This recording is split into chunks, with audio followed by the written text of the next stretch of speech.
that kick on. All right, here we go. Welcome, everybody.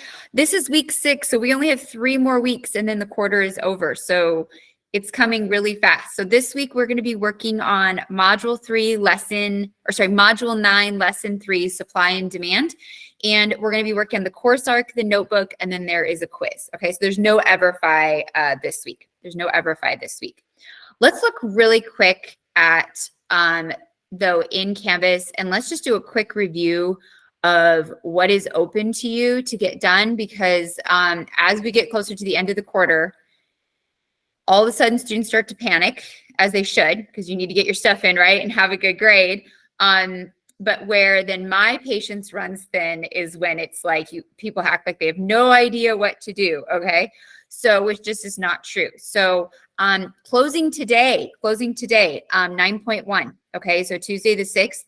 So that would be the course arc, the first EverFi, the marketplace one, and the quiz. So if you have not attempted, if you haven't done, of these 3, the EverFi is probably the easiest, and it's a summative grade. So get that in, okay? Like, again, things that don't, takes 20 minutes and can really help boost your grade. Those closed today, they will not reopen because they've been already double the time. Yes, Dre, go ahead. Did you have a question? Yeah, I did the EverFi thing, but then I didn't submit the screenshot correctly in one of them. Okay. And by the time I did read that email, I think the assignment got locked. Okay, it shouldn't be locked. 9.1, it shouldn't be, because that's the first one. So I don't know. Let me look real quick. I'll look. Let's see here. 9.1. Yeah, it's supposed to be the economy marketplace. Because if you click on the assignment, then it'll tell you, yep, February 6th today. Oh, okay. Okay. So yeah, so if you get that, then just get it resubmitted before it closes. So yeah, today, if you were going to resubmit that, you'd want to get it back in today. Okay. All right. Thank you. Yeah. Awesome. And that's a really good side note too, of just please make sure that you are paying attention to those screenshots. Okay. Because with the EverFis, I can't give the grade unless it's that assessment, right? Because I got to be able to see the grade, your name, and then the name of the assignment. So just on that assessment page, and you can see the example in the announcements. So that's why when I put that on people's thing, go down a little bit, EverFi screenshot submission example. This is what all of them need to look like, gives you the criteria, and then the link to the example. And it's that assessment page, right? When they give you the results. So take a screenshot before you move on. All right. Yeah. So, and that, I don't think we're doing an EverFi for the next couple weeks, but then we'll, for end of this quarter, and then a lot of next quarter, we'll be doing quite a few EverFis. So that will remain true. Okay. So like I was saying, look at assignments that are closing. Okay. Get those assignments in, because once they close, they are staying closed. All right. So we know 9.1, those are closing today. And then we have other things down here. So, 9.3 is due this week, but you've got 9.2 on the course arc, the economy EverFi, the quiz, and then that zombie project that we did for a week and a half. Okay. All those videos are on the previous week's live session pages, right? So you can go in and you can see it wasn't loading correctly. So there's a link to the video. So there's still the second video, but it's labeled like part 2, part 3, part 1 is on the previous week. So just please make sure that you are staying on top of that. There's lots of opportunities to get your grade up. Okay. Any questions on past due assignments or what's open, where to find it, anything like that? We're okay. You said the summative 9.1 closed today? So 9.1 is closing. So the course arc is formative. The EverFi that's in 9.1 is summative, and the quiz is summative. So the quiz, so if you were going to focus on something, I would focus on the EverFi. That's probably the easiest, and it's summative, and then the quiz. And any grade on the quiz is better than a 0, right? So even if you don't do great on it, it's still better to get some points than no points. You know what I mean? Thank you. Yep. Okay. Good questions. Anything else? What about the project? The project is open. Are you talking about the Cashless Society or the zombie one, Sarah? Cash. So that one closed because we did that at the very beginning of the quarter. That was the very first week. This is week 6. So that one's closed. But the zombie project is open. So like I said, there's 2 EverFis. The zombie project is open. There's quizzes open. There are lots of opportunities to improve the grade. Okay. And there'll be more as we go. Other questions? Yeah, that one closed like 2 weeks ago. That's been closed for a minute.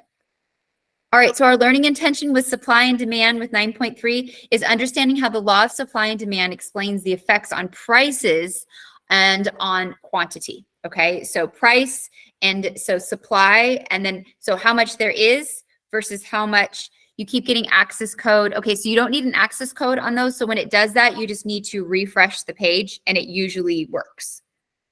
So when it does that, close out of Canvas or just out of that shell and then go back in, and usually rebooting it, usually it clears it. Okay, yeah, you never need an access code for it. So if it's doing that, it's some systems use access codes, we don't. So, so when it asks you for that, just reload it. Okay, good question. So the supply you have versus the demand and how that drives price. Okay, so we're going to kind of focus on that a bit this week. So like I said, some things, if you have a 0 in the grade book, that means it's missing or there was an issue like the EverFi. If you know you turned it in, you got a 0, that means you need to resubmit it, right? Because the either you didn't have a 70 or the screenshot doesn't work, okay? Progress grades, they were sad. I will be honest, majority of people, it was really bad. So again, this is the wake-up call. You need to get in your work. I don't give grades, you earn grades, okay? So coming to me the last week and giving me whatever the story is, okay, because I've heard it all right? And I'm not trying to say that your life isn't hard, but what I'm trying to say is that that doesn't excuse you not doing your work. You know what I mean? And when you wait till 2 days before the deadline and you expect me to somehow magically help you pass, that's not going to happen, okay? It's not going to happen. You have to do the work, okay? So please, please, get your work in. It really is important. ASVABs, if you're thinking about military or again, just kind of needing some direction, make sure that you're signing up for that. You can email your counselor. There's a blood drive later this week at NVLA. So if you've got some extra time, want to donate some blood, that's always a good cause. Cap and gowns are still $90. So I would get that done ASAP if you haven't. Graduation is the 25th at the Orleans. So mark your calendar, let your family and friends know. Prom is coming up May 4th. They chose May 4th. May the 4th be with you. Get it? So, and stuff. So tickets go on sale here soon.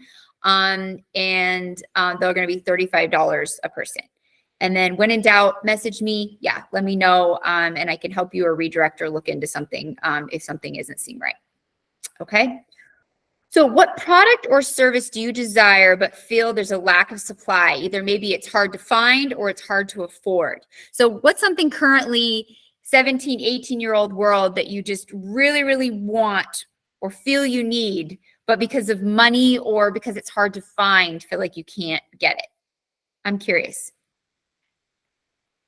A car. Oh, that's a good one. That's a really good one, JD. Yeah, that's a good one. Yeah, they're expensive, right? It takes some money. It's hard to find a good used one, right? You don't want to get a lemon that's going to be in the shop all the time. So that's a good one. Let's hear some others. Insurance is, and I will tell you, insurance is really expensive here. When I lived in Oregon, my insurance doubled when I moved here. And I had a good driving record. So insurance is really high here. Yeah, it is. It's expensive. It's expensive. Good points. What else? Let's hear some more. What's something that a nicer apartment house? Yes. I mean, I would think at 17 or 18, you're a few years away from probably getting your own apartment or buying your own house, something like that. But I understand rents are really high. And so the daunting idea of moving out, right? It's overwhelming, I'm sure. Finding that decent job first is going to be essential, right? It is very expensive. Yeah. Yeah, finding a decent job is going to be really important. Jobs that pay decent. Yes. So here's the lesson I learned. Get a job, get started. You got to start somewhere. You know what I mean? So don't worry about your first job being your dream job or loving it. Get something. And then it's always easier to look for a job when you have a job. And what I mean by that is you're more employable. So if let's say you want a job that pays a little better or a little bit, getting a little bit of work experience makes you more appealing to employers. It really does. Whenever I've made a jump in jobs, it helped me having a job already versus when I haven't had a job, trying to find a job, it's harder. That's all right. Others, anybody else? These are great. Good points. All these are really good points. Sarah, what do you mean by PC? Computer, yes, computer. Yeah, computer is expensive. I understand that. I had to replace mine last year. They're very expensive, for sure. So you have the Chromebooks now, right? But when you're done with school, you're gonna have to return that. And so getting your own, and especially on, they're kind of essential just for doing day-to-day life, right? You know, you can do some things on your phone, but it is really helpful to have a computer. So that's a great thing maybe to ask for graduation or your birthday, or, you know, like that big event coming up where you can maybe ask for money for graduation and maybe save for a computer or something like that, right? Because it is definitely a big ticket item. For sure. For sure. Yeah, these are all good. These are all good. So supply demand is a part of what pushes those prices, right? And makes things more affordable for us or harder to reach, you know, and we're definitely in a high inflation time right now. And it's amazing in the last couple of years, just how much things have jumped and they don't really seem to be coming down. So I definitely get that. Let's jump over into Canvas. Let's get the course arc going.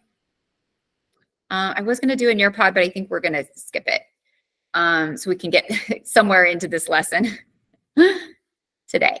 All right, so you're going to go into Canvas, go to 9.3, please.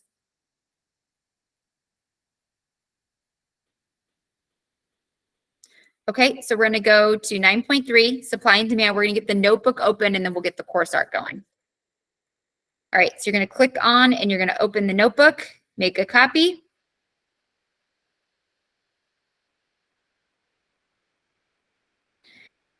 And you're going to get this open. Go ahead and rename it. You can put your name in it. That's kind of nice to do that. Save it to your Google Drive, save it to your government folder. All right, so I'll give you a minute to get that, and then we're going to get started. In fact, I just realized I don't have mine open, so I need to get mine open. Here I am giving you guys advice, and I need to get my own open, right? Ms. Hall, take your own advice. Come prepared to class. But this is why it's so important to have things in labeled folders, because even if I don't have something open, because I have it in labeled folders, it makes it really fast for me to go and get it open. There it is. All right.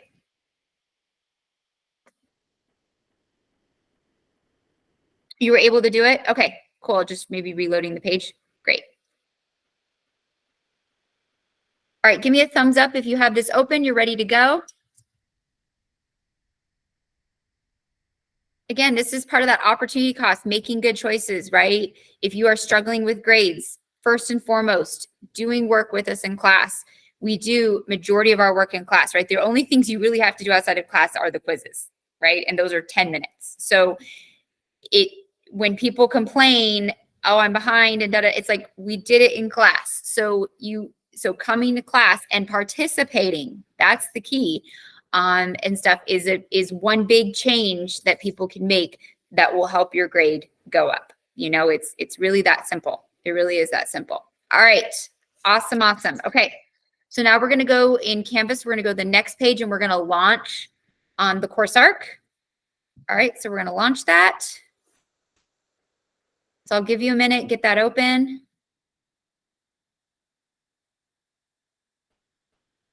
Got too many tabs open here, my goodness. Anybody feel that way as the day goes on? You're like, you have so many tabs open, it's like, just me.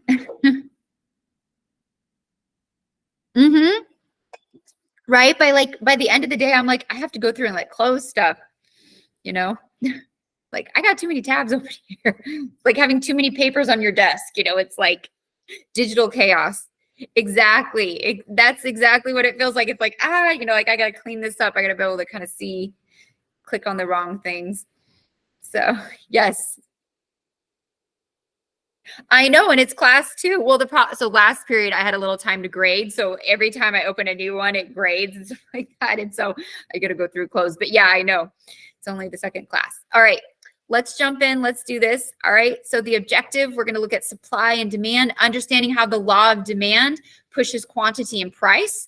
Okay. And this is kind of a cycle. So we're going to explore the demand schedule for individuals and the market.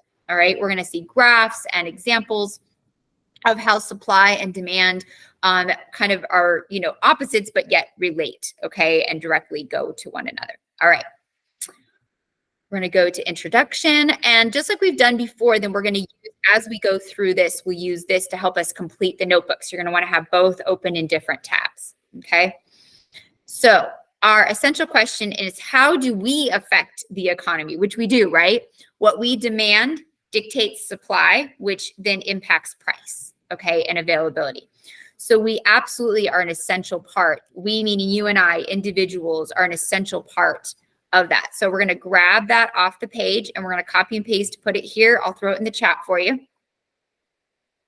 you're going to put that in number 1, the essential question that we're looking at, how we impact or affect the economy.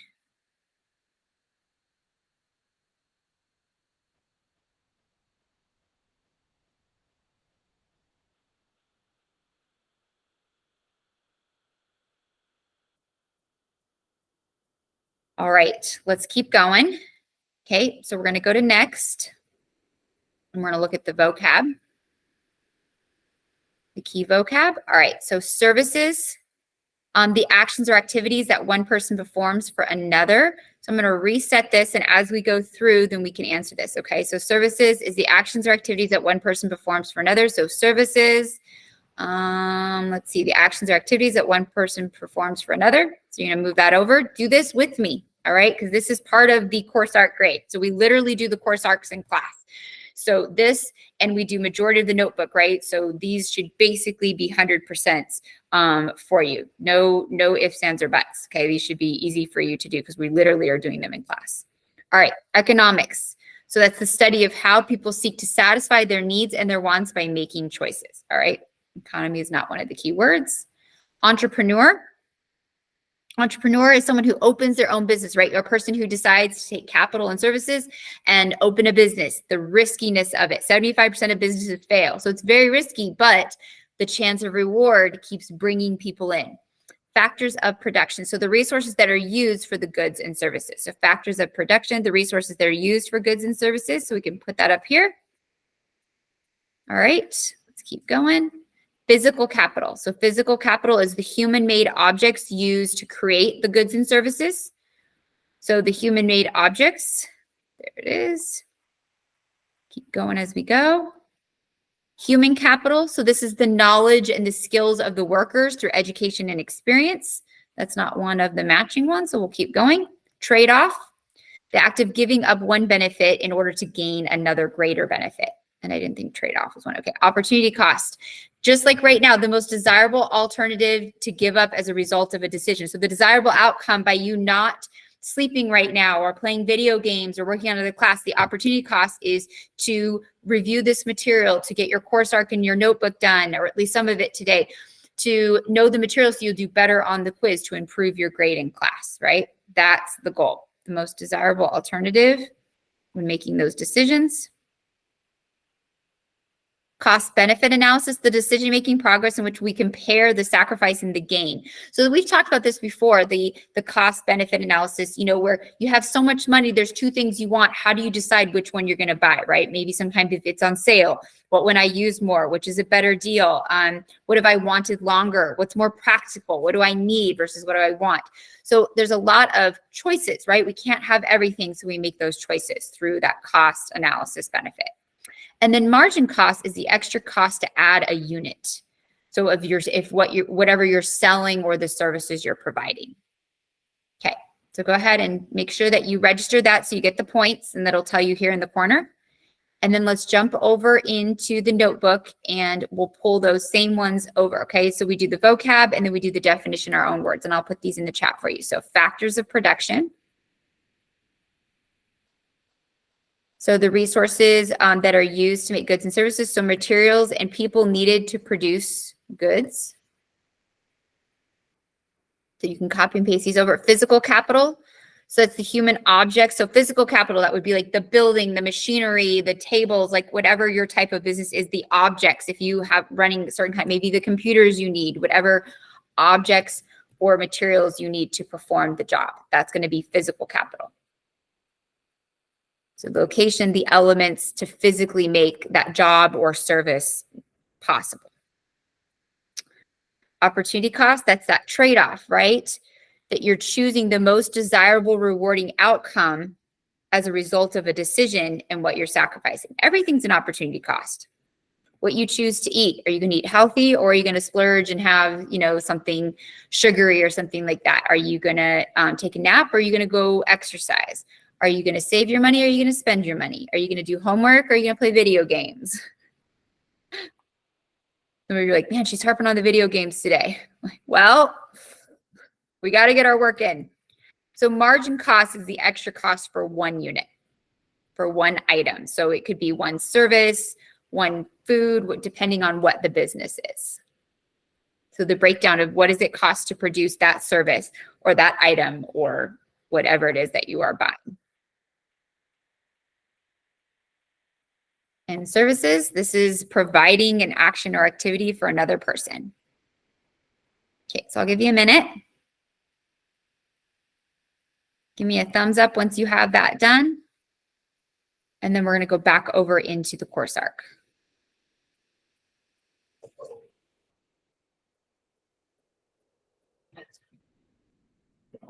I guess you can now like pin posts. So like I can pin in the chat. It's kind of cool. It keeps them. I'll pin all of these so that you can see them. Yeah, updated. Yeah. One of those updates. I wish they would add more emojis. I wish they would update that. I feel like I can't express myself accurately down here. I'm like, I need more outlandish, you know, smirks, you know, something more interesting, you know. Okay, we're going to keep going.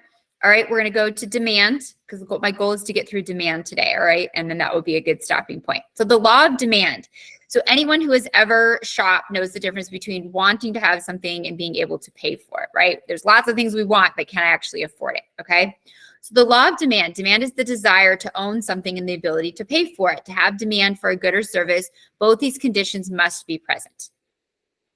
So kind of the rule of thumb, as prices go down, demand or the quantity goes up. So the more of something, usually there's a lower price. When quantity goes down, so the less there is of something, usually that means the price goes up. So like, for example, right now, some of you mentioned like housing, right? Housing's really expensive right now. And a lot of that is actually due to a shortage of housing. There's a lack of rentals. There's a lack of homes for sale, which means there's a lack of competition. When there's a lack of competition, that means the few people that are in the market can charge more, okay? When you have a lot of houses on the market or a lot of rentals, it drives the price down because there's more competition, right? More competition drives the price down. So these absolutely relate to one another. More supply, prices go down. Prices go up when supply goes down. And so these directly relate to one another. That we see quite often. So the substitution effect, sometimes we can substitute maybe an off-brand. So maybe there's like a high demand for this one Nike shoe and that drives the price up. But then there will often be substitutions where you could get a shoe that looks similar to it or a knockoff or something off Amazon or something like that, okay? Based on the substitution effect, what example reflects how people would like to respond to the rise of gas prices? So the response that most people would have would probably be in the future, right, to purchase a car that's more fuel efficient. As something costs you more, then you try to be more efficient or find a better way to do it so it doesn't cost you so much. I don't know if any of you or maybe your parents complained about it. The gas bills have been going up. By gas, I mean like heating, like propane, like Southwest gas, not like gas in your car. And well, both of those have gone up, but like gas in your house, you know, for heating and stuff. And so what do you do? So what I do, I went and I bumped I was like, well, we're going to freeze a little bit then. I was like, the gas prices are too high. So instead of having it at 70, I moved it to 68. And my girls last night are like, it's cold in here. And I'm like, too bad. The bill's too high. So I'm cutting back, right? You know, everybody freeze. Everybody have that parent like, go put on a sweatshirt. That was my dad growing up. Go put on a sweatshirt. Unless you look like you walked out of an igloo, you're not warm enough, right? Or there's more clothes you can put on. That's always what he used to say. So the income effect, is that, you know, as prices rise is another effect that we've all felt. And we've seen this with inflation, right? The general price of everything has gone up. So even if you're making the same amount of money you did a couple of years ago, in essence, you are making less because every day-to-day items are costing you more. Okay, let's jump over real quick and see if there's any questions. So demand. Read the definition of demand, presented in demand. Why do you think both of these factors must be present? So demand is the desire to own something and the ability to pay for it. It has to be a desirable commodity, but also has to be practical in that people see it as essential or worth parting with their money. So that's the key in any industry to being successful. It's not just having a great idea. It's something people feel that they can't live without or that they shouldn't live without, right? To get them to buy your product, okay? It needs to be perceived at least as useful or worth parting with money. So I put this in the chat for you, okay? It can also help to set prices for goods and services, how much they should be, the length people should go to pay for something. So example, like, you know, pizza. How good is the pizza? How far are they willing to go? How much are they willing to pay for your pizza versus someone else's pizza? What makes it stand apart? Okay, give me a thumbs up if you've got this. We're going to keep going. So this is number 3. And I'm going to try this pinning thing. I'm going to pin it. Okay. Oh, I should probably put, sorry, I didn't do that. Number 3.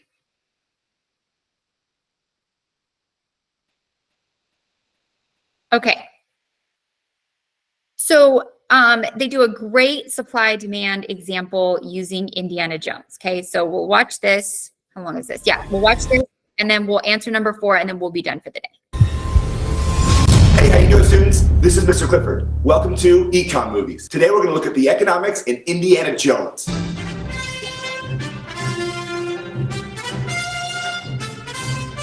As you know, Dr. Jones isn't an economist. He's an archaeologist. We do not follow maps to buried treasure, and X never, ever marks the spot. Sounds pretty boring. Let's look at one of the most important concepts in all of economics, demand and supply. It all starts with buyers and sellers.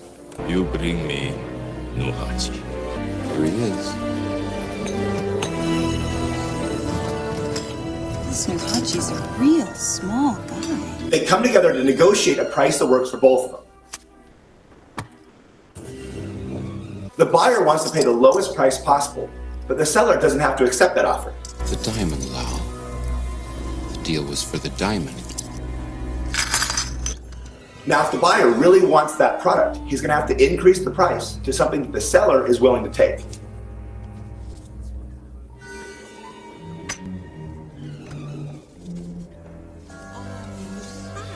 In this example, there's just one buyer and one seller. When you start analyzing multiple buyers and sellers, then you're looking at markets. To understand markets, Indiana Jones needs to find somebody to teach him demand and supply.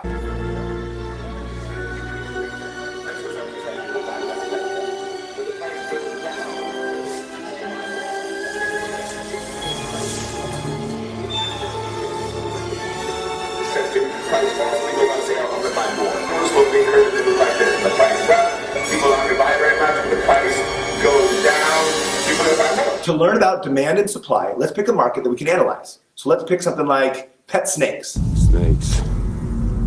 Why did it have to be snakes? Let's start with demand. To have demand, buyers must be willing and able to buy pet snakes. Now, obviously, some people like pet snakes and some people don't. There's a big snake in the plane, Doc! Oh, that's just my pet snake, Reggie! I hate snakes, Doc! I hate them! When the price is really high, let's say $100 for a pet snake, people don't want to buy very many snakes. In this case, only 10 would be purchased. After all, there's a bunch of substitute pets you could buy instead. You could buy a pet tarantula, a pet elephant, or a pet camel. No camels. Okay, no camels, no camels. If the price was lower for snakes, consumers would be willing and able to buy more snakes. In this case, if the price is down at 2, then consumers would want to buy 300. So this downward sloping demand curve shows you the law of demand, the inverse relationship between price and quantity demanded. The supply curve, on the other hand, is upward sloping. It takes time, energy, and money to breed, raise, and sell pet snakes. At a low price, sellers wouldn't want to sell very many snakes because it's not profitable. So at a low price of 2, the quantity supplied would only be 10 snakes. At a high price of $100, sellers would have more incentive to bring a bunch of snakes to the market. Now, we're finally there. It's time to put demand and supply together. X marks the spot. Let's analyze this graph. At a low price of 2, the quantity demanded, the amount buyers want to buy, will be a lot higher than the quantity supplied. At that price, buyers would want to buy 300, but sellers would only want to sell 10. This is called a shortage. If the price was up here at 100, then sellers would want to sell a bunch of snakes, but the buyers would only want to buy a few of them. This is called a surplus. At $20, the quantity demand equals the quantity supplied. So there's no shortage and there's no surplus. This is called equilibrium. Equilibrium is like the holy grail of supply and demand. That's the cup of a carpenter. Now you understand the graph and equilibrium, but we're not done. The supply and demand graph is a great tool for figuring out what's going to happen when there's a change in a market. For example, let's say that snakes and monkeys are substitute pets. Where did this animal come from?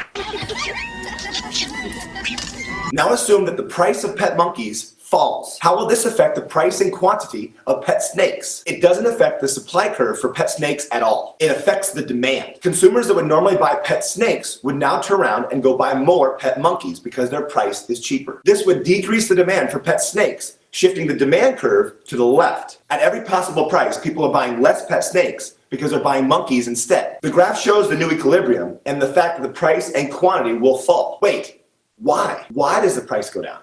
After the demand curve shifted to the left, what would happen if sellers kept trying to sell snakes at the old equilibrium of $20? There would be a surplus. There would be way more snakes out in the market that consumers want to buy. Sellers would compete with each other because they want to get rid of all these excess snakes, which would drive the price down to the new equilibrium. Did you get that? Let's show a change again, except this time assume the people in this market have a pest control problem. Oh, rats.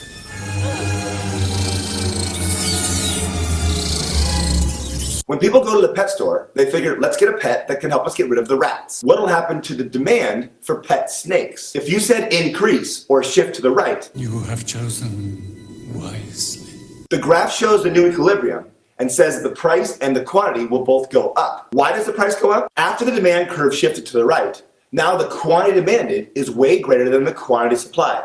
This is a shortage. Consumers want more pet snakes so they can eat the rats. But the sellers are running out of pet snakes to sell. Competition between buyers would bid up the price of snakes and give sellers more of an incentive to bring more to the market. Price would go up, quantity would go up. Understanding these markets is actually pretty easy because it's just the collective behavior of buyers and sellers. In the end, I don't think Indiana Jones would want to buy a pet snake or a pet monkey. I think he'd prefer a dog. We named the dog Indiana. Dog? You are. Okay. So great analogy using a classic movie. If you've not watched Indiana Jones, you are missing out. Great movie. All right. Great series of movies, I guess I should say, that go back. Those are classics. Okay. Let's answer one more question, then we'll wrap up today. All right. Compare and contrast the substitution effect and the income effect. Okay. So when the goods or services rise to a certain point, people will find substitutions for that goods or services. So the example he gave of like monkeys and snakes, okay? Or like we talk about with gasoline. So if gas prices are going up, so this is number 4. If gas prices are going up, then so copy and paste this into your number 4. If gas prices are going up, then that means that we want to find a way to substitute. Well, I still need gas, so I maybe get a more fuel efficient car, or maybe I look into an electric car on something that would hopefully cost benefit me to drive down the price, save me money, right? That's the goal when we find that substitution of something. If an item is too expensive, can I find something that's comparable or does the same job at a better price? Oh, did it said, for example, okay. Thank you. Here I can, for example, I'll throw it in there. Okay, there's the rest of it. Okay, sorry about that. All right, so get this copied over. So we did the essential question. We went over the key vocab. We're starting to look at demand. So what we're gonna do when we meet on Thursday, which again, I'll be out Thursday, but you'll watch a video and stuff, so it'll be fine. So just have these open, be ready to go, okay, is finishing demand and looking at supply. Okay, so the law, again, that supply, demand. I'll also have the review sheet for you. Reminder of where you can find the review sheet. Remember, you can find the review sheet So in class, if they don't give you the link or something like that, you can always find the review sheet on the lesson and recording page. So if you go to this week's lesson and recording page, week 6, the review sheet is right there. Okay. In fact, I'll give it to you just super fast. We'll go over it in class on Thursday. All right. But there it is if you need it. Okay. But you can always find it on the lesson and recording page. Okay.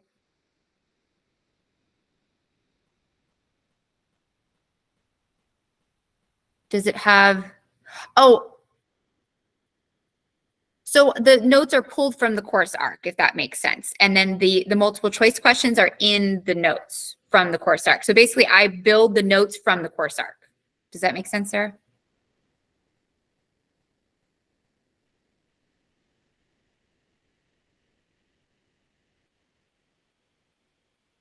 Yeah. Okay. Well, so I go through each section and I pull the notes. So if you look at the review sheet, like it has the key vocab. Look, here's the supply demand. I pulled that. The substitution effect, that's what we just went through. I pulled that chart. Here's that multiple choice question. People will purchase. So I literally pull it from the course arc.